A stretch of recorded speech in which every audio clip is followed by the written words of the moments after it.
Shalom, sahabat Alkitab sekalian. Selamat datang dalam program Bincang Alkitab, program bincang santai dan interaktif yang bahas tentang tema-tema sehari-hari yang khususnya kita bahas menurut perspektif dengan Alkitabiah.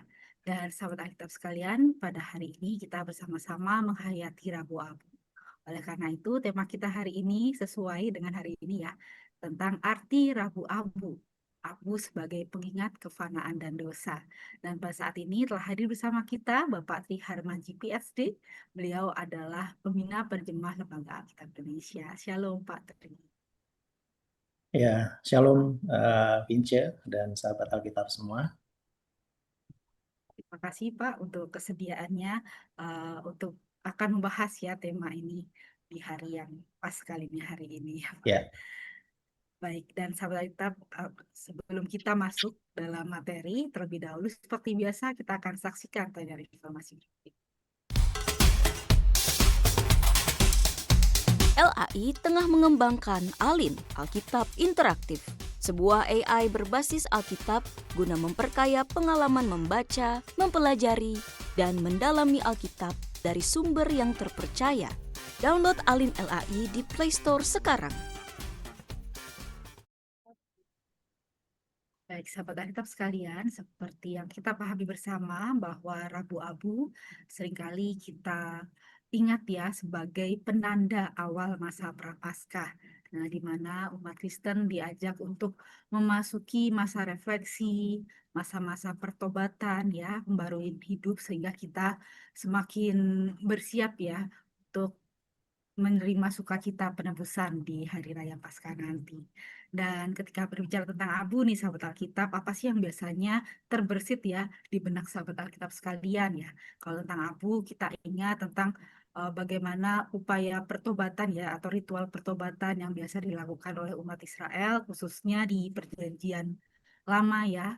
Lalu abu juga menjadi simbol betapa fananya manusia, menjadi simbol kematian atau duka cita gitu kan. Dan juga kalau kita lihat di cerita-cerita di Alkitab biasanya itu menjadi simbol umat yang merendahkan diri ya, merendahkan hati di hadapan Allah untuk memohon pengampunan. Dan oleh karena itu, apakah sesungguhnya pesan dari abu ini sendiri sudah benar-benar kita hayati nih sahabat Alkitab sekalian. Jangan sampai ketika kita memasuki Rabu Abu nih biasanya justru panitia Paskah seperti dapat reminder aja ya, wah sebentar lagi kita akan repot di kegiatan Paskah di gereja gitu kan. Akhirnya karena kesibukan ini dan itu, hal-hal yang ritual, kita jadi terlewat ya untuk merefleksikan bersama makna di balik pesan dari abu ini sendiri. Dan langsung saja kita akan dengarkan tentang arti abu-abu itu.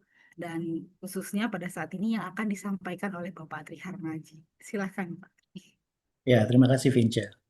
Rabu Abu ya, kalau gereja Vince ada perayaan hari hari Rabu Abu juga atau Ada enggak? kalau di saya ada. Oh ya, karena sebenarnya ini tidak semua gereja punya tradisi ini ya. Gereja saya sendiri sebenarnya tidak punya tradisi ini, tetapi ya ini adalah sebuah tradisi yang bagus karena ini kan rangkaian ya, rangkaian dari perayaan Paskah. Ya, ketika kita mengingat bagaimana Kristus mati untuk menebus dosa-dosa manusia. Dan abu ini dipakai sebagai sebuah apa? Awal ya, awal dari perayaan itu. Ini bagus ya.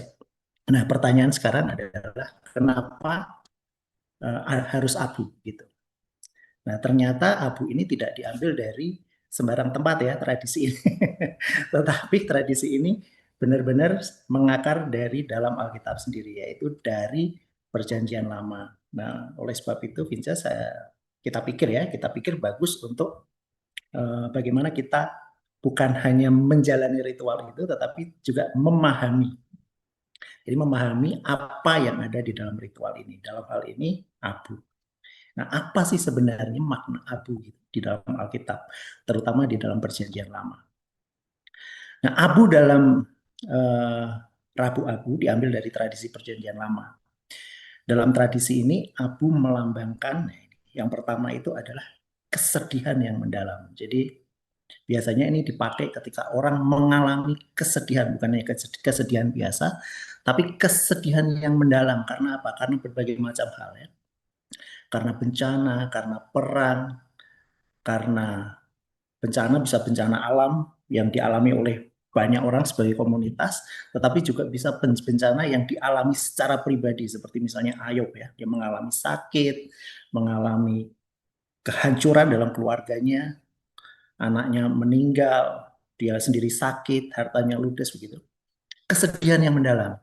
Kemudian yang kedua adalah perendahan diri. Perendahan diri ya, perendahan diri itu, kata perendahan diri ini berarti aktif ya, kita merendahkan diri. Perendahan diri dalam arti apa? Dalam arti kesadaran akan kefanaan.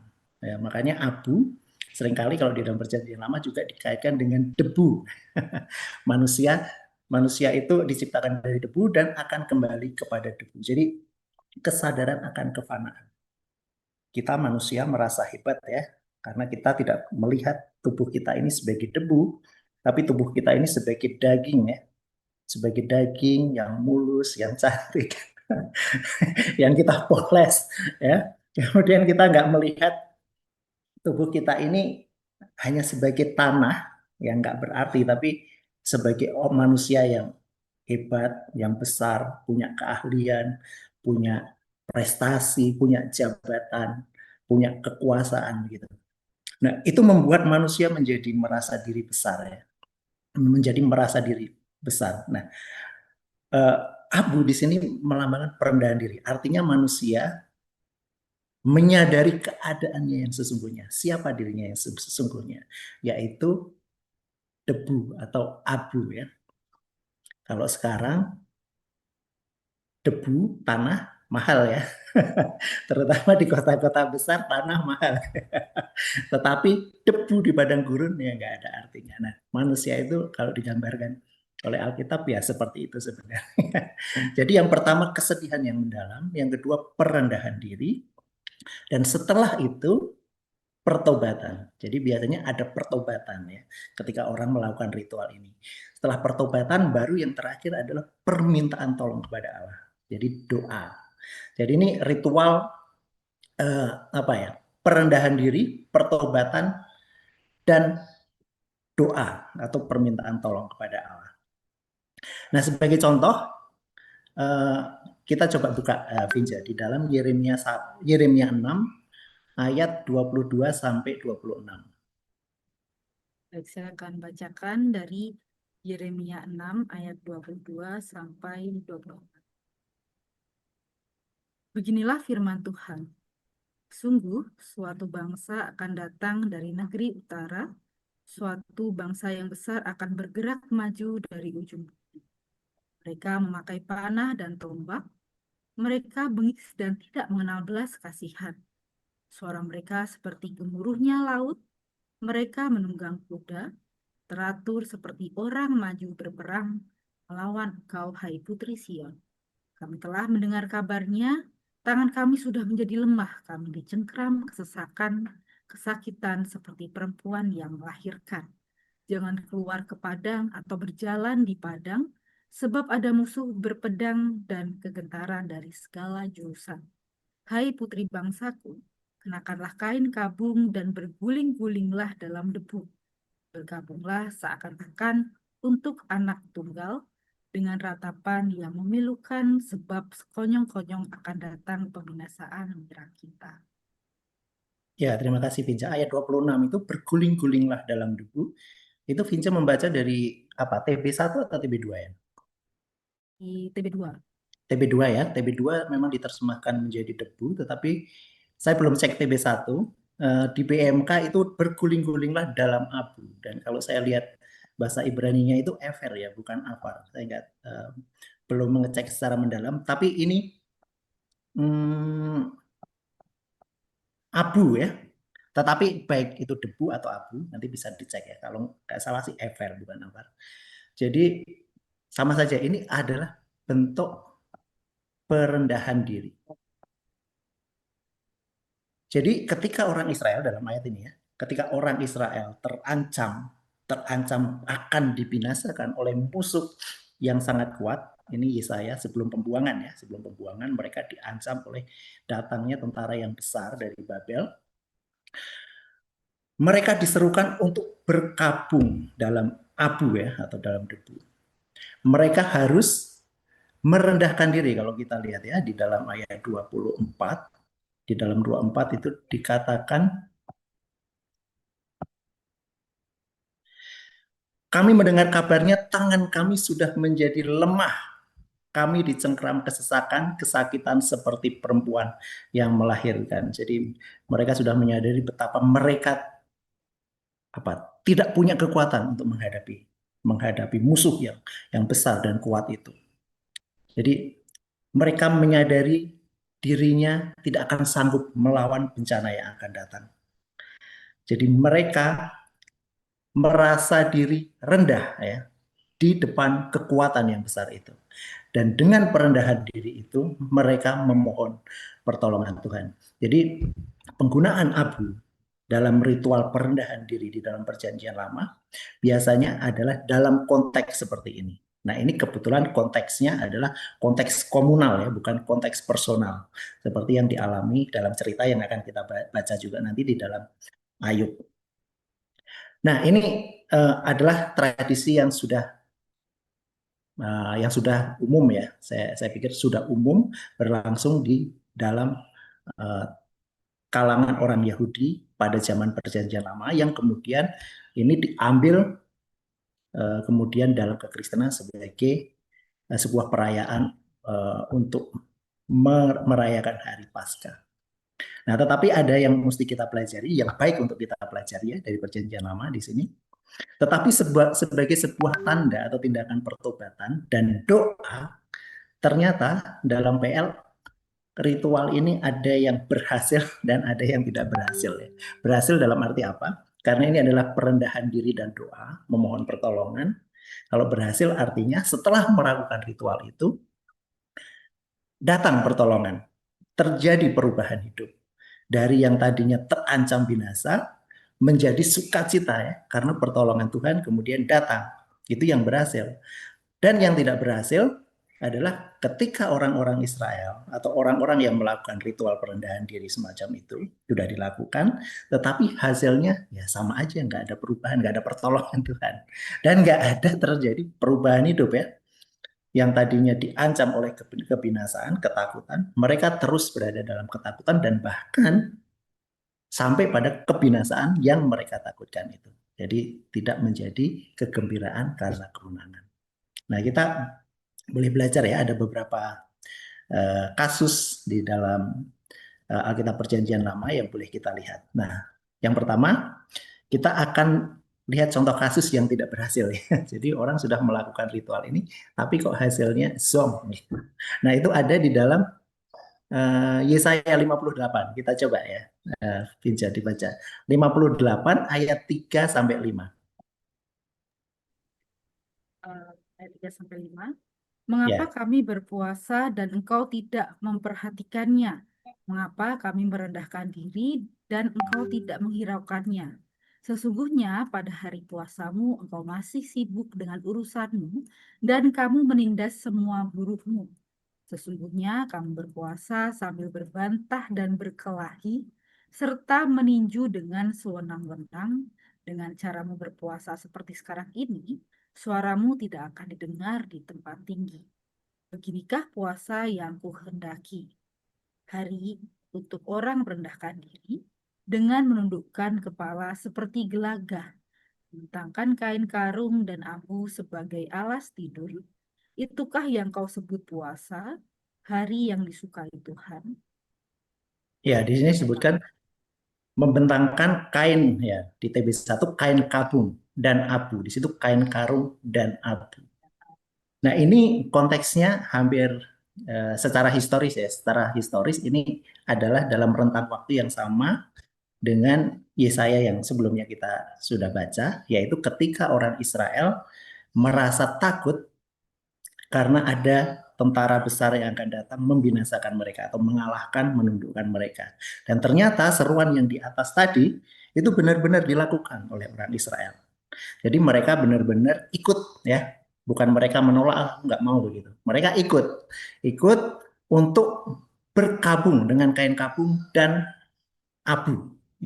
Mereka melakukan setuju untuk melakukan ritual perendahan diri dan doa ini. Tetapi seperti kita semua tahu ya, kalau kita baca sejarah Israel, akhirnya setelah semua yang mereka lakukan itu, tentara-tentara Babel tetap datang dan mengalahkan mereka, menghancurkan bait Allah dan membuang mereka. Jadi ini ternyata nggak berhasil. Jadi ritual perendahan diri mereka itu nggak berhasil. Nah, kenapa? Masalahnya apa? Masalahnya apa? Nah, di sini kita bisa lihat ya. Perendahan diri yang hanya sebatas pada ritual dan tradisi, tetapi tidak disertai dengan kesadaran penuh akan arti perendahan diri. Ya, seperti tadi sudah disebutkan ya, mereka berpuasa, memakai kain kabung atau kain karung dan abu, tetapi tetap menindas orang lain. Jadi orang dalam ketakutan akan kebinasaan tidak punya waktu untuk menindas orang lain. Tidak punya waktu lagi untuk memikirkan, oh aku sudah menghutangi orang dan sekarang mereka harus bayar dua kali lipat. Tidak punya waktu. Ini orang mau mati ya. Ini orang mau mati tapi mereka masih mikir saya harus dapat lebih banyak uang dan aku harus menumpuk banyak banyak uang. Aku harus bangun rumah. Sebentar lagi tentara musuh datang menghancurkan kota, menghancurkan rumah kita, tapi kita masih berpikir untuk aku mau bangun rumah ini belum selesai. Ya, aku mau ini mau itu begitu. Jadi yang mereka lakukan itu hanya sebatas ritual. Eh, Tidak tidak pada kesadaran yang sungguh atau kesadaran yang sejati akan arti perendahan diri. Jadi mereka masih melakukan penindasan terhadap orang lain ya, kepada buruhnya tadi dikatakan. Nah, tindakannya tidak mencerminkan makna perendahan diri yang sebenarnya, yaitu kesadaran akan kefanaan. Jadi mereka masih berpikir, ya saya akan terus hidup gitu loh. Kalau kita menyadari kefanaan, kita menyadari bahwa kita bukan apa-apa, kan gitu. Kita ini hanya debu seperti tadi yang kita sudah bahas di atas. Kemudian juga pertobatan dan permintaan tolong kepada Allah. Nah, ada satu tradisi yang saya nggak bisa apa ya, harus saya katakan unik atau tradisi yang baik atau tradisi yang bagaimana ya. Ada satu tradisi namanya tradisi potong jari di Papua yang dilakukan oleh suku Dani. Nah, mereka melakukan ritual potong jari, itu biasanya dilakukan oleh para perempuan ya. Ketika ada saudara mereka, mungkin anak, suami, atau saudara, yang meninggal dunia. Jadi kalau ada yang meninggal dunia, dia akan potong jarinya. Karena apa? Ini untuk mengekspresikan bahwa mereka benar-benar sedih gitu. Jadi bukan sekedar kata-kata oh saya sedih. Kalau kita ya, kalau ada saudara kita yang meninggal kita menangis, kita benar-benar sedih. Tapi tradisi ini potong jari itu ingin mengekspresikan bagaimana pedihnya itu benar-benar suatu kepedihan yang bisa dilihat, yang bisa dirasakan bukan hanya di hati ya, tetapi secara fisik ya, secara biologis ya, secara biologis sakit dengan memotong jari. Nah ini adalah perasaan kesedihan dan perendahan diri yang sebenarnya harus dilakukan dan ini tidak dilakukan atau tidak terjadi pada ritual perendahan diri yang ada di dalam Yesaya 58 ayat 3 sampai 5. Makanya seperti yang saya bilang dan kita tahu semua, itu tidak berhasil. Jadi tidak berhasil begitu. Doa mereka tidak dijawab. Kesedihan mereka berlanjut menjadi kesedihan yang lebih dalam. Ya, bukan diganti dengan sukacita karena jawaban Allah. Nah, itu satu kasus ritual abu, perendahan diri dengan abu yang dilakukan di Alkitab tetapi tidak berdampak seperti yang diharapkan. Oke. Jangan khawatir karena ternyata ada juga contoh-contoh kasus di mana ritual ini berhasil. Nah, yang berhasil mana? Kita lihat ya. Ada beberapa, justru banyak yang berhasil dibanding nggak berhasil. Jadi jangan khawatir, jangan kita ya udahlah nggak usah pakai ritual-ritual apa rabu-abu nggak ada artinya. Nggak ada artinya kalau dilakukan dengan benar. Yang pertama, Vince, kita lihat ya, yang sangat terkenal tentu saja Ayub. Ayub 42 ayat 5 sampai 6.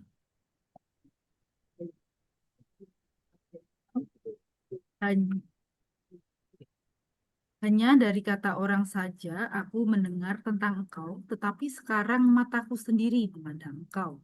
Oleh sebab itu, aku mencabut perkataanku dan dengan menyesal aku duduk dalam debu dan api. Ya, nah ini lengkap ya disebut ya debu dan abu karena ya sebenarnya maknanya ya mirip ya sama ya jadi tentang kefanaan. Nah, Ayub adalah salah satu contoh orang yang melakukan dalam tanda kutip ritual abu perendahan diri yang berhasil. Karena apa? Setelah melakukan ini, Allah menjawab doanya. Allah mengganti semua yang sudah hilang dari dirinya. Dia punya anak-anak lagi, dan anak-anaknya saya nggak tahu yang lama ya, tetapi anak-anak yang baru dikatakan anak-anak yang ya, yang perempuan ya cantik begitu. Yang tercantik di seluruh negeri dikatakan begitu ya. Kemudian juga mendapat harta juga yang melimpah dari yang sebelumnya hilang. Nah, kenapa pertanyaannya? Kenapa berhasil? Kenapa Ayub ini berhasil melakukan itu? Karena perendahan diri yang dilakukan Ayub adalah perendahan diri karena pencerahan. Ayub melakukan perendahan diri karena telah melihat sendiri siapa Allah dan siapa dirinya. Di ayat 5 dikatakan, sekarang bukan lagi kata orang. Jadi Allah kalau kita tahu Allah itu begini begitu, itu karena kata orang. Itu cuma sekedar pengetahuan. Ya, itu cuma sekedar pengetahuan. Oh kata pendeta, oh kata Alkitab, oh kata khotbah di gereja, Allah itu seperti ini. Itu seperti apa ya? Seperti kita ya kita tahu Pak Jokowi misalnya Presiden Jokowi itu orangnya begini-begini dari pemberitaan. Tetapi beda ketika kita ketemu dan kita hidup dengan dia cukup lama dan kita benar-benar mengenal dan kenal. Nah, ini yang terjadi dalam diri Ayub. Nah, jadi bukan karena kata orang lagi, tetapi karena aku melihat sendiri.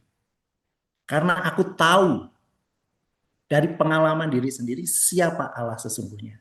Sehingga Ayub yang tadinya protes kepada Tuhan mencabut semua protes, mencabut semua protesnya dan merendahkan diri. Ya, jadi dia tahu akhirnya siapa dirinya, nggak ada artinya di hadapan, nggak ada artinya di hadapan, sedikit pun nggak ada.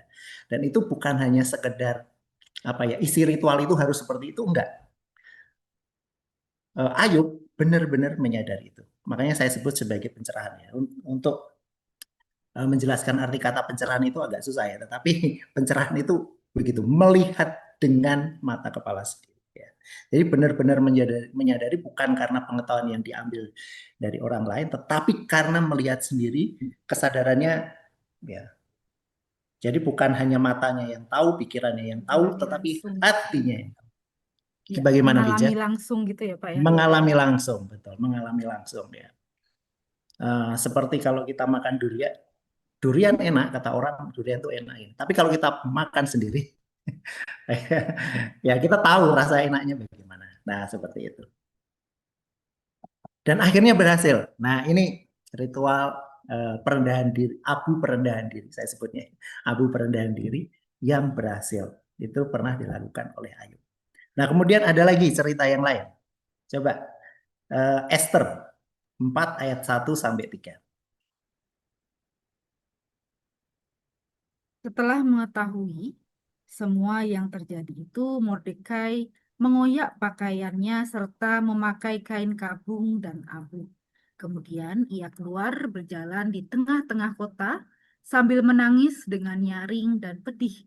Ia pergi hanya sampai di depan pintu gerbang istana raja, karena tak seorang pun boleh memasuki pintu gerbang istana raja dengan berpakaian kain kabung. Di setiap daerah, kemana titah dan undang-undang raja telah sampai, ada perkabungan yang besar di antara orang Yahudi, disertai puasa dan ratap tangis. Banyak orang membentangkan kain kabung dengan abu sebagai alas tempat tidur. Ya, terima kasih Vince. Nah, kita lihat aspek lainnya. Ini bukan berbeda dari yang dilakukan Ayub, sama saja. Tetapi ada aspek lain yang terlihat dari cerita ini. Apa itu? Pada saat itu orang Yahudi benar-benar berdiri di antara hidup dan mati. Karena sudah ada ancaman ya. Sudah ada keputusan. Nah, keputusan bahwa tanggal ini semua orang Yahudi di bawah pemerintahan kerajaan Persia akan dihabisi, dibunuh. Dan perintah raja nggak bisa dibatalkan. Pasti, sudah pasti. Semua orang Yahudi pada saat itu meyakini bahwa hidupnya akan berakhir. Nah, jadi mereka benar-benar berdiri di antara hidup dan mati. Sebentar lagi kami akan mati. Nah, akhirnya mereka melakukan perendahan diri, dan perendahan diri ini dilakukan serentak dan masif. Ya, jadi dikatakan tadi di mana surat itu datang, di mana-mana terjadi perkabungan di antara orang Yahudi. Serentak dan masif artinya melampaui batas-batas kelompok dan ideologi. Ya, di mana-mana ada saja ya kelompok ideologi. Sebelum pembuangan juga masyarakat Israel kan terpecah-pecah ya, terpecah-pecah dalam pandangan-pandangan yang berbeda mengenai bencana yang akan datang. Maka dari itu ada yang percaya kepada nabi, ada juga yang nggak percaya. Ada nabi seperti Yeremia, tetapi ada nabi-nabi kerajaan yang punya pandangan berbeda mengenai ancaman dari Babel dan dari tempat-tempat lain ya. Nah, terpecah-pecah. Ketika mereka di pembuangan, kelompok-kelompok ini masih ada gitu, masih ada. Tetapi pada saat ini, ketika ada situasi ini, mereka serentak semuanya satu kata melakukan perendahan diri. Jadi saya bilang melampaui batas-batas kelompok dan ideologi. Artinya apa? Ini menunjukkan keseriusan dan kesadaran mereka. Jadi mereka benar-benar sadar akan situasinya dan mereka serentak sepakat melakukan perendahan diri ini. Dan akhirnya apa? Akhirnya kita tahu ya cerita Esther bahwa Tuhan menolong mereka. Tuhan menolong mereka dengan Esther ya, dengan Esther yang ngomong kepada raja dan akhirnya perintah itu dibatalkan. Ada satu pemikiran ya, pemikiran ketika saya menulis ini ya. Dulu orang Yahudi di Eropa itu dihabisi oleh Hitler ya, zaman Holocaust. Ini situasinya sebenarnya persis seperti yang dialami Esther. Ya. Di Esther Tuhan menolong, tapi kenapa Tuhan tidak menolong orang Yahudi pada zaman Hitler? Nah, setelah seingat saya nggak melakukan penelitian ya, tetapi seingat saya membaca, menonton film dan lain-lain, tidak ada peristiwa seperti ini, tidak ada acara perendahan diri, pengenaan kain kabung yang dilakukan oleh orang-orang Yahudi di Eropa waktu itu. Saya nggak tahu ya. Mungkin ada yang tahu, boleh juga. Tetapi seingat saya nggak ada upacara abu perendahan diri yang dilakukan, perkabungan yang dilakukan oleh orang Yahudi di Eropa waktu itu, sehingga Allah tidak datang menolong. Saya nggak tahu ya, apakah itu karena itu atau enggak. Tetapi kalau kita bandingkan dengan apa yang terjadi di zaman Esther, itu situasinya mirip. Tetapi hasil akhirnya sama sekali berbeda. Dan juga kalau kita melihat ya, sekarang ada perang terus-menerus di Timur Tengah, Israel, ya sekarang berkecamuk ya. Ini situasi Israel kan tidak terlalu bagus ya, tidak terlalu bagus. Dia selalu terancam walaupun sekarang ya posisinya agak lebih kuat ya, tetapi ancaman bukan berarti hilang sama sekali. Nah, ketika nanti suatu saat negara Israel akan ditempatkan pada situasi di mana mereka tidak berdaya menghadapi musuh-musuh, apakah hasil akhirnya akan bagaimana? Nah, kita bisa melihat ya, karena sekarang orang Israel di negara Israel modern kan terpecah-pecah juga ya dalam ideologi-ideologi yang berbeda, kelompok-kelompok yang berbeda. Apakah mereka bisa melakukan seperti yang dilakukan orang Yahudi pada zaman Esther, yaitu melakukan perendahan diri secara serentak dan masif? Saya nggak tahu ya, itu sebuah pertanyaan juga. Oke, itu cerita yang kedua yang berhasil. Kita lihat juga, Vinca, ada satu cerita lagi di mana upacara ini berhasil juga. Di Yunus 3 ayat 6 sampai 8.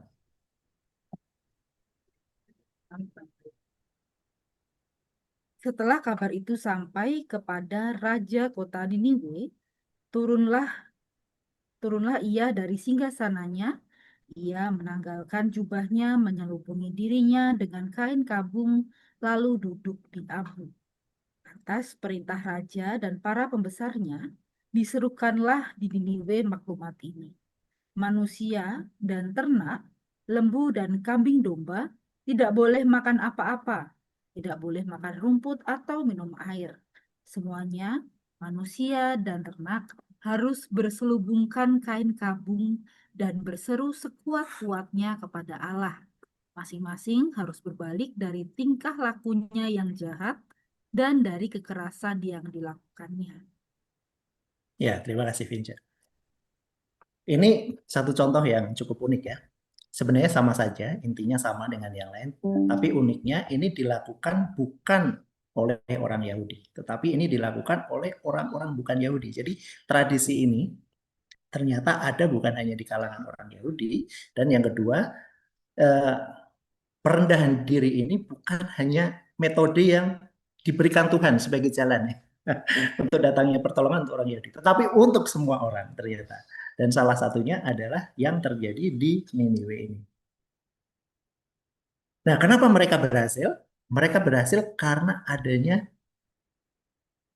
ya perendahan diri yang sungguh-sungguh. Kalau kita bandingkan dengan ayat pertama ya, yang pertama tadi, yang contoh, jadi mereka berpuasa, mengenakan kain kabung, abu, tetapi mereka masih menindas para buruh, menindas orang lain, tetap melakukan kejahatan. Intinya begitu.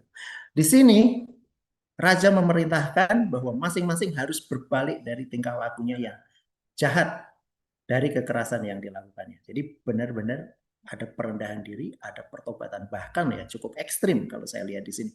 Bukan hanya manusia, tetapi ternak pun harus pakai kain kabung. Itu apa ya? Terlalu hiperbolis ya.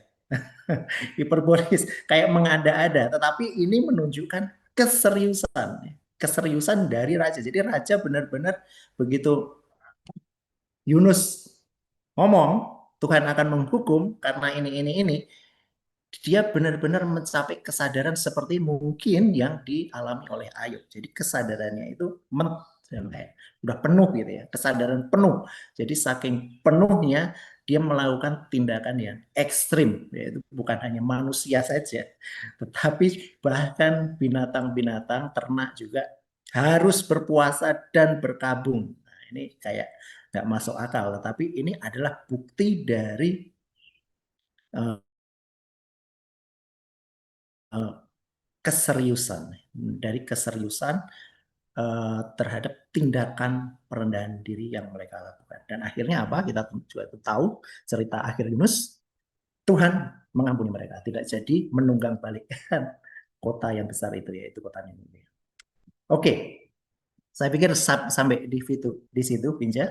Jadi begitu tradisi abu ya, perendahan diri abu di dalam Perjanjian Lama, ternyata ada yang berhasil dan ternyata ada juga yang nggak berhasil, dan kita mesti belajar dari situ ya. Kita sekarang mau merayakan Paskah, kita mengadopsi tradisi ini, ya kita berharap bahwa tradisi ini bukan hanya sekedar jadi ritual saja atau tradisi, tetapi sebisa mungkin ini berhasil ya menjadi apa?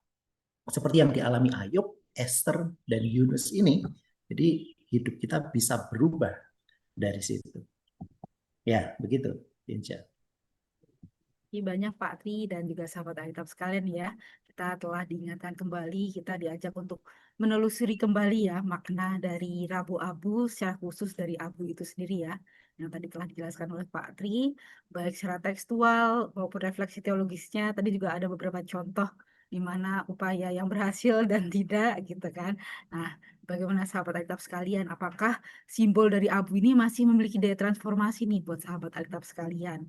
Nah, sebelum kita masuk pada sesi diskusi dan tanya jawab, terlebih dahulu mari kita lihat tayangan informasi berikut ini.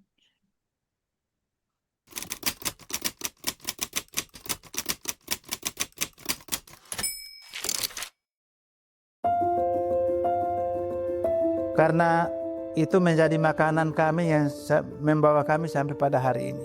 Itu Alkitab. Karena kami belajar dari situ, kami bertumbuh itu dari Alkitab itu sendiri. Kami belajar dan juga kami praktekkan.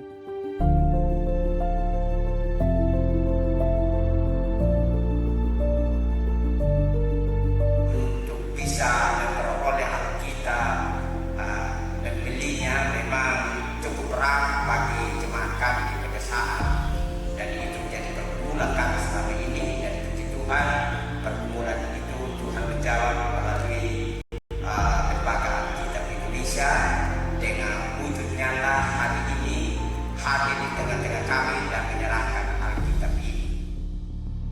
Sepanjang tahun 2025, Tuhan telah menuntun langkah kita. 155.000 Alkitab telah menjangkau umat Tuhan yang begitu merindukan sentuhan firman-Nya. Terima kasih kepada para mitra yang telah membuka pintu harapan bagi mereka yang selama ini sulit memiliki Alkitab.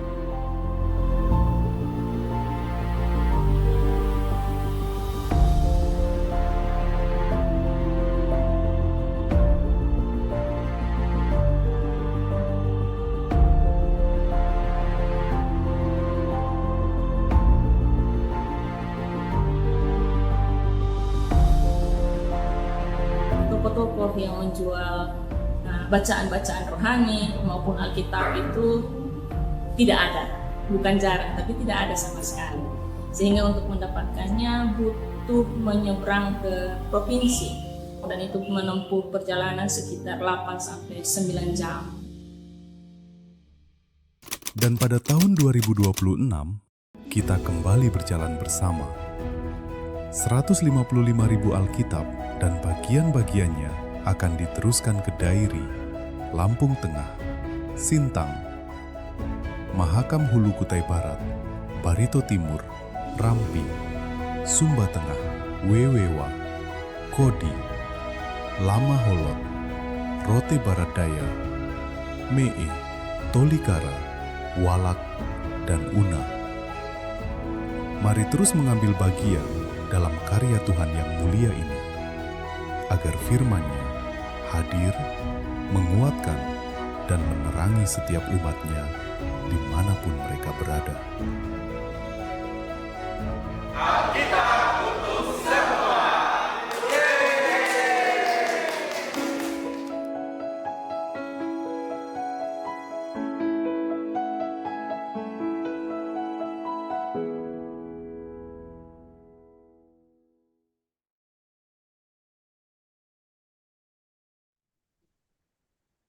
Baik, sahabat Alkitab sekalian, kita tiba dalam sesi diskusi dan tanya jawab. Dan Pak Tri sudah ada beberapa pertanyaan yang masuk ya Pak ya. Nah tapi Pak mungkin sebelumnya, kalau dalam teks perjanjian lama gitu kan ada debu, ada abu ya, seperti tadi kalau di Ayub, kedua-duanya disebutkan ya di atas debu dan abu. Nah kan kalau debu sama abu kan kayaknya nuansanya beda ya gitu ya. Apakah itu maknanya juga memang berbeda gitu kan? Gimana sih ini perbedaan semiotik dari kedua istilah ini, debu dan abu ini sendiri dalam prosesi pertobatan itu Pak, gitu kan, tentang kefanaan, tentang pertobatan. Nah, itu apakah kedua-duanya itu ya sebenarnya sama aja atau sebenarnya kayak ada yang berbeda gitu dari masing-masing elemen gitu. Ya, kalau dari proses terjadinya tentu saja berbeda ya. Debu itu tanah, nah itu. Tetapi kalau abu kan tentu berbeda. Abu itu adalah hasil pembakaran ya, hasil pembakaran. Tetapi asalnya juga dari debu kan sebenarnya, dari tanah. Karena kalau kita membakar pohon misalnya, pohon jadi abu, pohon itu juga berasal dari tanah. Jadi dua-duanya saya pikir mengindikasikan kefanaan ya. Kefanaan bahwa ya kita semua secara ontologis itu apa sih sebenarnya? Asal muasal kita itu apa gitu. Asal muasal kita adalah tanah yang jadi tanah subur itu ada harganya seperti saya bilang ya. Apalagi di perkotaan sekarang tanah mahal. Tetapi kalau debu, apalagi debu di padang gurun, tentu saja tidak punya nilai apa-apa ya, tidak punya nilai apa-apa. Jadi sebenarnya itulah manusia. Jadi manusia seperti itu. Nah, abu memang punya aspek lain ya, makna lain. Maknanya adalah makna pertobatan. Jadi dalam ritual-ritual perendahan diri yang saya sebut tadi, dalam cerita-cerita itu, mereka menggunakan abu, ya, lebih banyak abu dibanding debu. Walaupun di dalam kitab Ayub ya saya bilang ini komplit ya, karena dua-duanya dipakai, ada abu dan debu. Tetapi yang lain-lain itu biasanya mereka menggunakan abu. Secara mendalam sekali sebenarnya saya belum mempelajari benar-benar dalam ya, untuk keperluan ini ya. Tetapi abu itu dihasilkan dari pemaksaan ya, bukan proses alamiah, maksud saya begitu. Kalau orang mati jadi debu, jadi tanah kembali itu kayak melalui proses yang alamiah ya, lambat alamiah. Orang mati kemudian terjadi pembusukan dan dalam jangka waktu tertentu dia menjadi tanah kembali atau menjadi debu kembali. Sedangkan abu enggak. Abu itu adalah proses yang instan. Jadi kayak ada intervensi, ada api, ada pembakaran. Jadi sesuatu yang tadinya masih muda, masih bagus, masih kuat, tiba-tiba menjadi tidak berarti, ya, menjadi abu karena dibakar. Nah ini memang secara makna, secara perasaan bahasa itu kayak ada proses kesadaran yang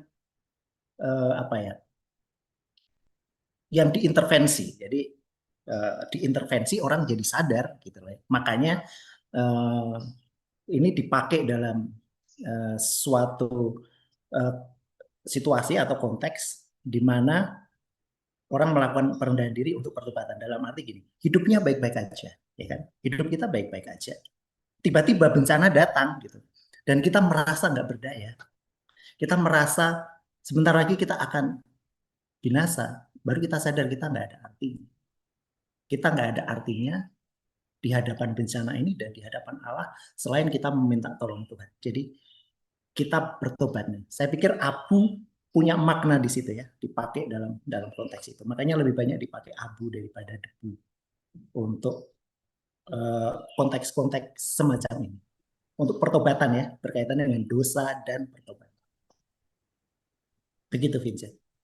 Terima kasih banyak Pak. Saya akan baca pertanyaan ya Pak. Mengapa sebagian gereja Protestan merayakan Rabu Abu sementara yang lain tidak? Kira-kira apa ya dasar teologis di balik perbedaan? Kalau alasan teologis masing-masing gereja tentu saya nggak tahu ya.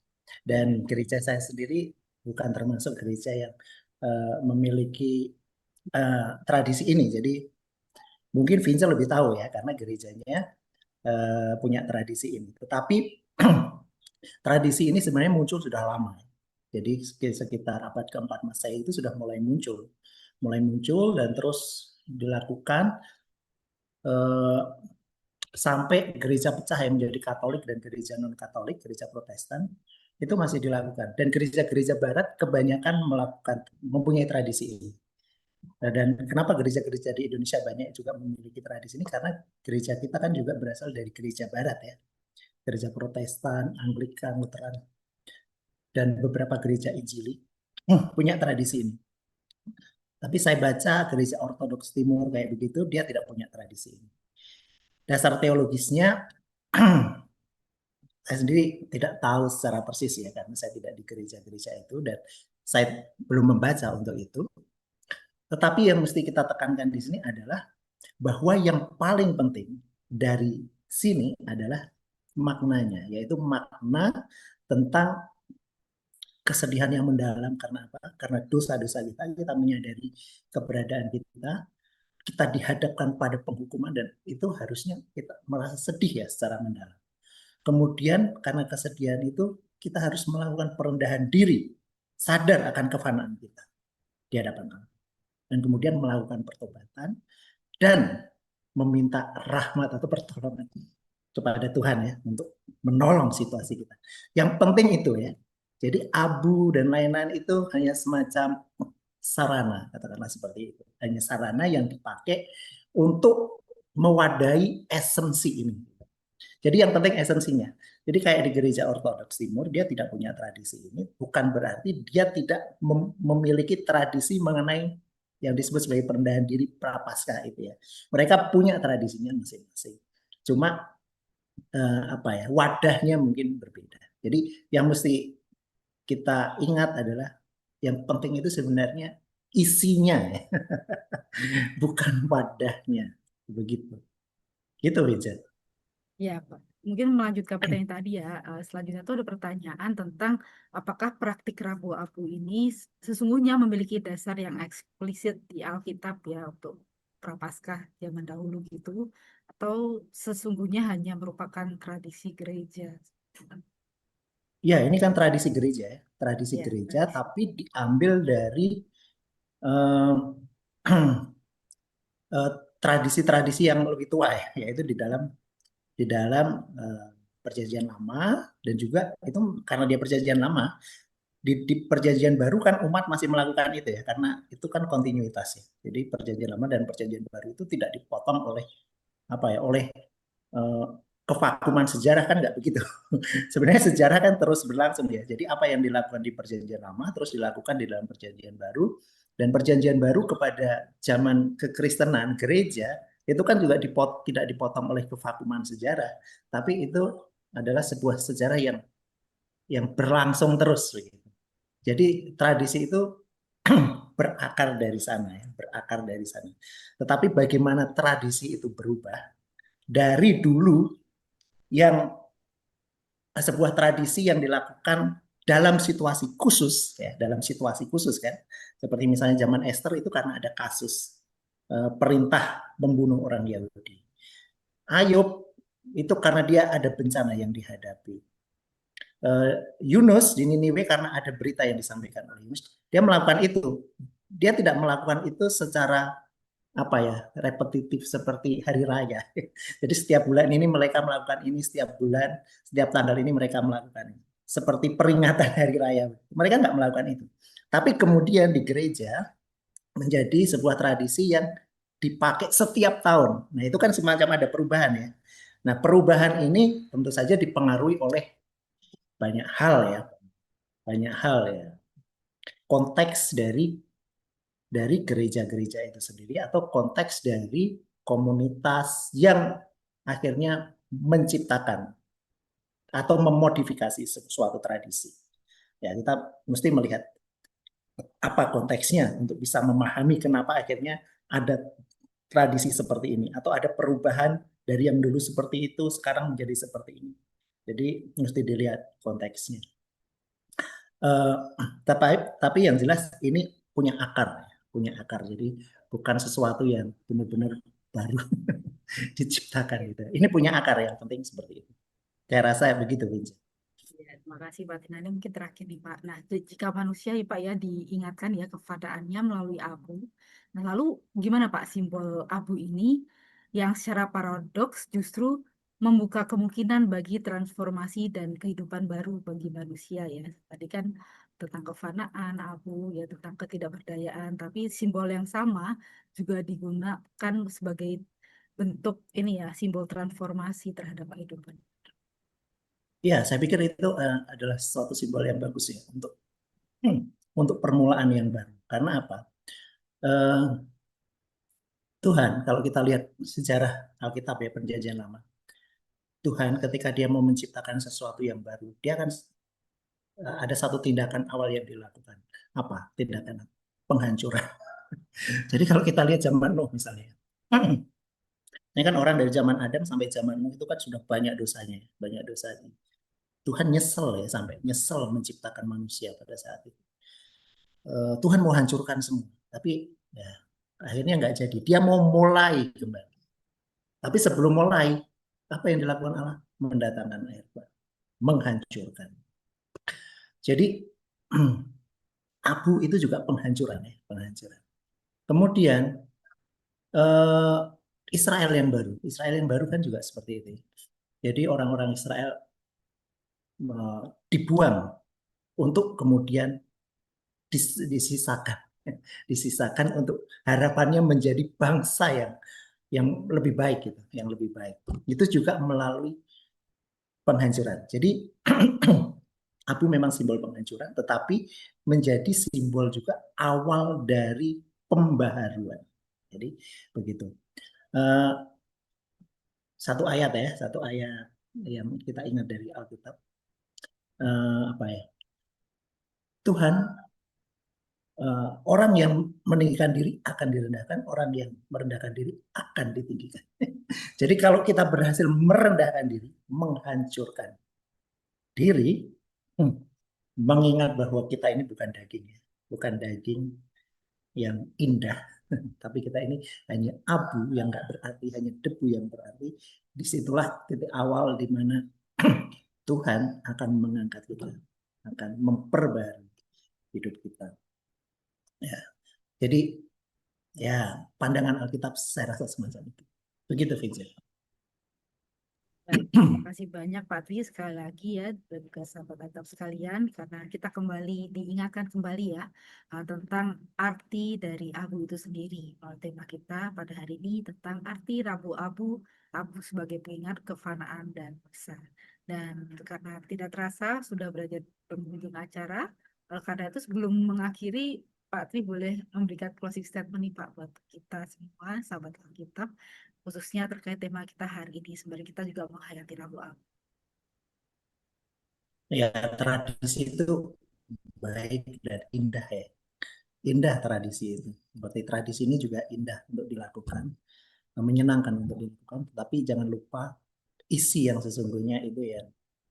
Karena isi yang sesungguhnya itu ya akan membawa pembaharuan bagi kita. Jadi ketika kita melakukan tradisi ini, lakukan itu, saya pikir dengan kesadaran untuk menjalankan isinya, yaitu perendahan diri yang sungguh-sungguh di hadapan Allah. Dan pertobatan sehingga hidup baru bisa terjadi dalam hidup kita. Begitu, Vincent. Terima kasih Pak Tri dan juga sahabat Alkitab sekalian, seperti biasa telah tertera di layar sahabat Alkitab sekalian ya.